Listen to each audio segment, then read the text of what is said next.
Hi guys, I'm Ritvi and today we're going to learn about the making of nationalism in Europe. The map of mid-18th century Europe did not have any nations or states. आज जो हम Germany, Italy और Switzerland को कहते हैं वो actually बहुत सारे किंगडम्स, डचीज और कैंटन्स में डिवाइडेड थे.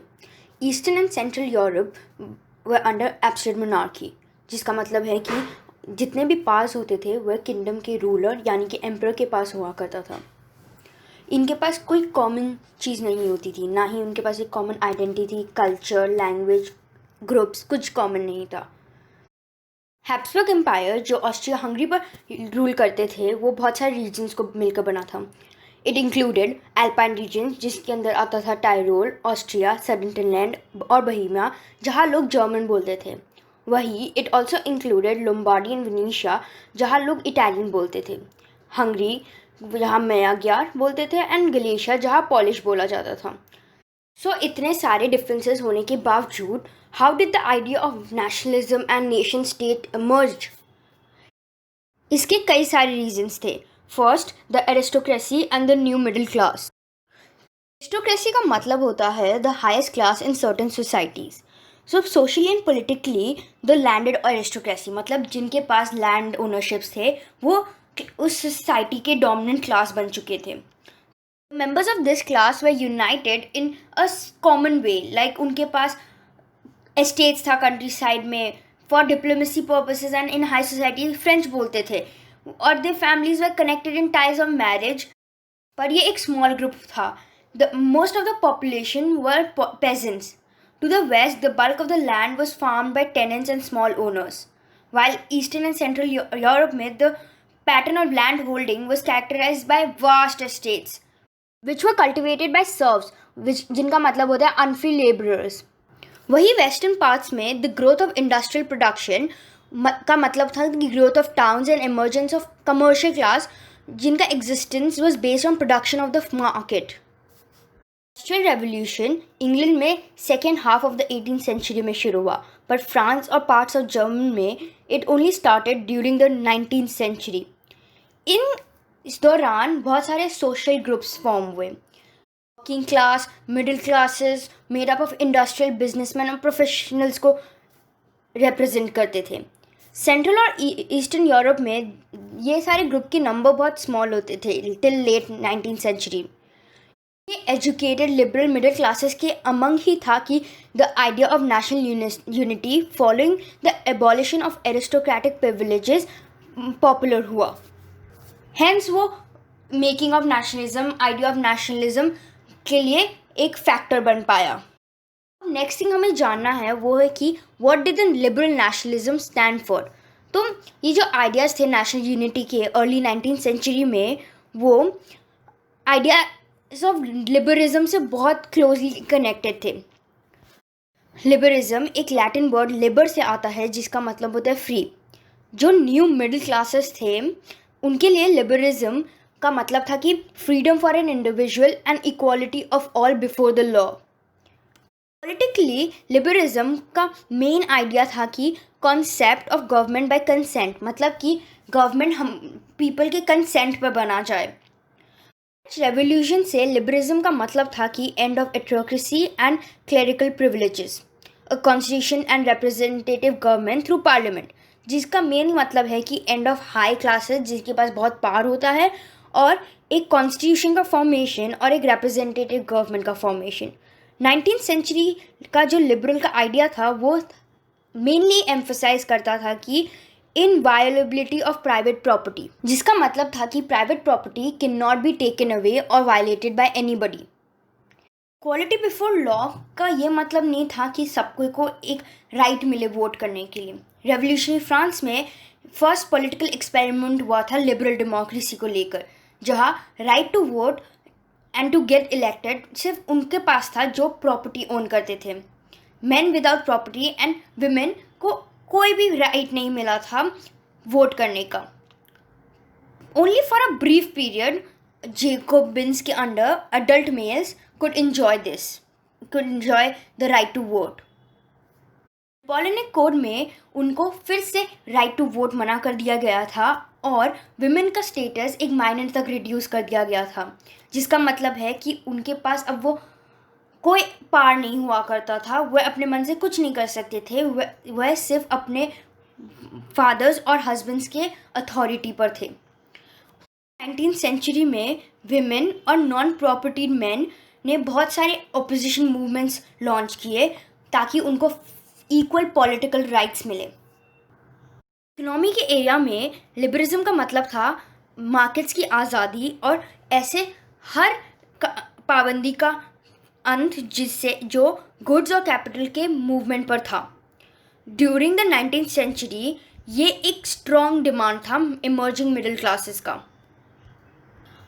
एक एग्जाम्पल लेते हैं first half of 19th century में जर्मन स्पीकिंग रीजन्स के। नेपोलियन के एडमिनिस्ट्रेटिव मेजर्स ने बहुत सारे स्मॉल प्रिंसिपैलिटीज़ को मिलाकर एक 39 स्टेट्स का एक यूनियन बना दिया था और ईच हम अपना एक करेंसी, वेट और मेजर रखता था।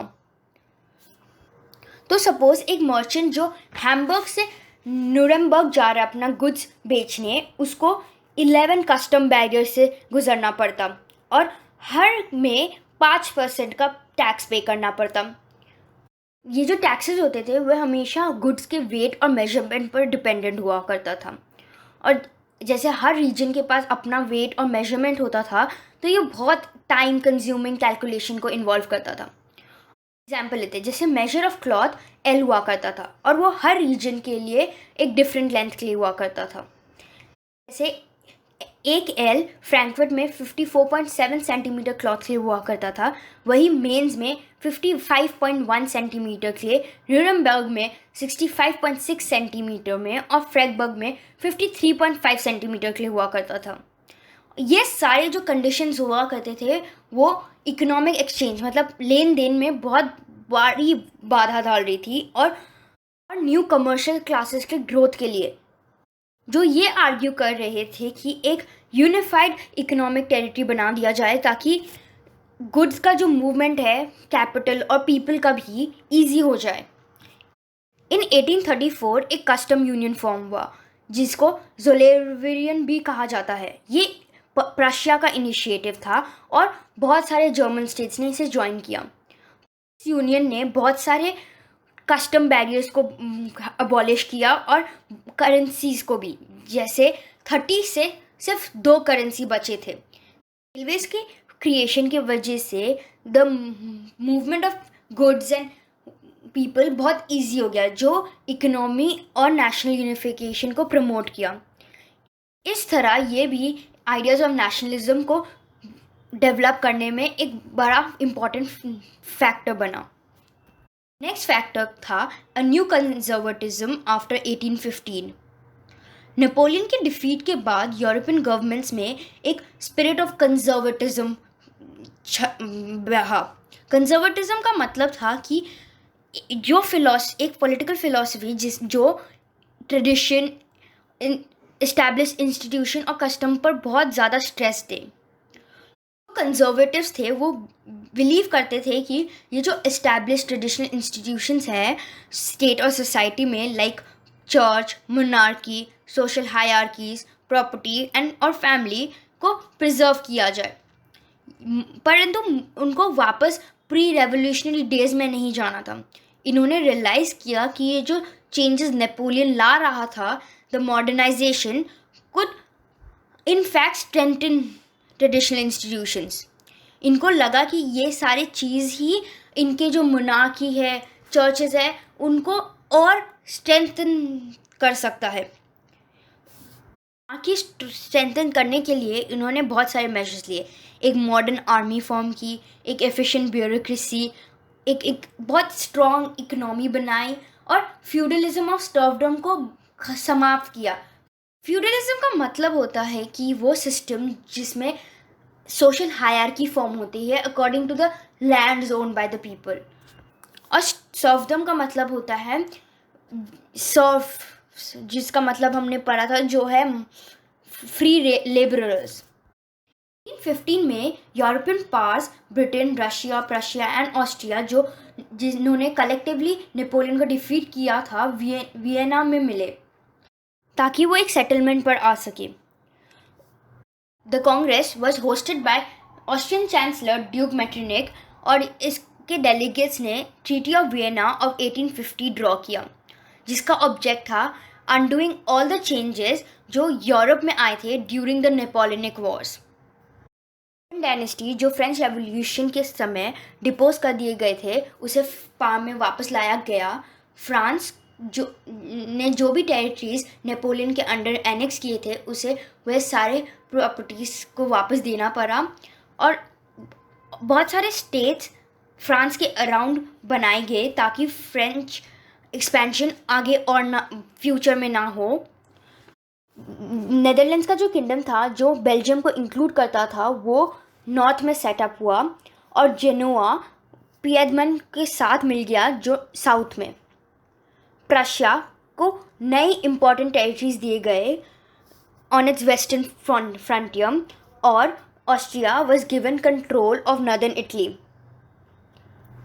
परंतु जो नेपोलियन ने जर्मन कॉन्फेडरेशन बनाए थे 39 स्टेट से उसे किसी ने टच नहीं किया। ईस्ट में रशिया को पोलैंड का एक पार्ट दिया गया था, वाइल प्रशिया को सैक्सनी का एक पोर्शन। ये सब का मेन इंटेंशन था कि मोनार्कीज को वापस पावर में लाया जाए जो नेपोलियन ने हटाया था और एक नया कंजर्वेटिव बनाए यहाँ जाए यूरोप में। 1815 में जो भी कंजर्वेटिव रेजिम्स फॉर्म हुए थे वो ऑटोक्रेटिक थे, जिसका मतलब था ऑल द पावर्स उनके पास हुआ करता था। उन्हें क्रिटिसिज्म और डिसेंट को कभी टॉलरेट नहीं किया और हमेशा वो एक्टिविटीज़ को रोकने की कोशिश की जो ऑटोक्रेटिक गवर्नमेंट की लेजिटिमेसी पर उंगली उठाए। सेंसरशिप लॉज को अपनाया जिससे वह कंट्रोल कर सके जो भी न्यूज़पेपर्स, बुक्स, प्लेस और सॉन्ग्स में कहा जाए जो भी आइडियाज़ ऑफ लिबर्टी और फ्रीडम के बारे में रिफ्लेक्ट करे। परंतु जो मेमोरी था फ्रेंच रेवोल्यूशन का वो बहुत सारे लिबरल्स को इंस्पायर करता रहा। सबसे मेन इशू जो लिबरल नेशनलिस्ट ने उठाया था वो था फ्रीडम ऑफ प्रेस। अब नेक्स्ट फैक्टर था द रेवोल्यूशनरीज। 1815 के आगे एक जो फियर था रिप्रेशन का वो बहुत सारे लोगों को अंडरग्राउंड भेज दिया। मतलब कि बहुत सारे सीक्रेट सोसाइटीज़ बने जो रेवोल्यूशंस को ट्रेन करने लगे ताकि वह ये सारे आइडियाज़ ऑफ लिबर्टी और फ्रीडम फैला सके। इस टाइम में एक रेवोल्यूशनरी बनने का मतलब था कि ऐसा कमिटमेंट रखना ताकि वह मोनार्की को हमेशा अपोज कर सके और अपने फ्रीडम के लिए और लिबर्टी के लिए फ़ाइट कर सके। और बहुत सारे रेवोल्यूशनरीज ये देखा कि क्रिएशन ऑफ नेशन स्टेट्स एक बहुत नेसेसरी पार्ट बन गया था उनके स्ट्रगल के लिए। हम एक एग्जाम्पल देखते हैं। वो था एक इटालियन रेवोल्यूशनरी जिसका नाम था ग्यूसेप माज़िनी।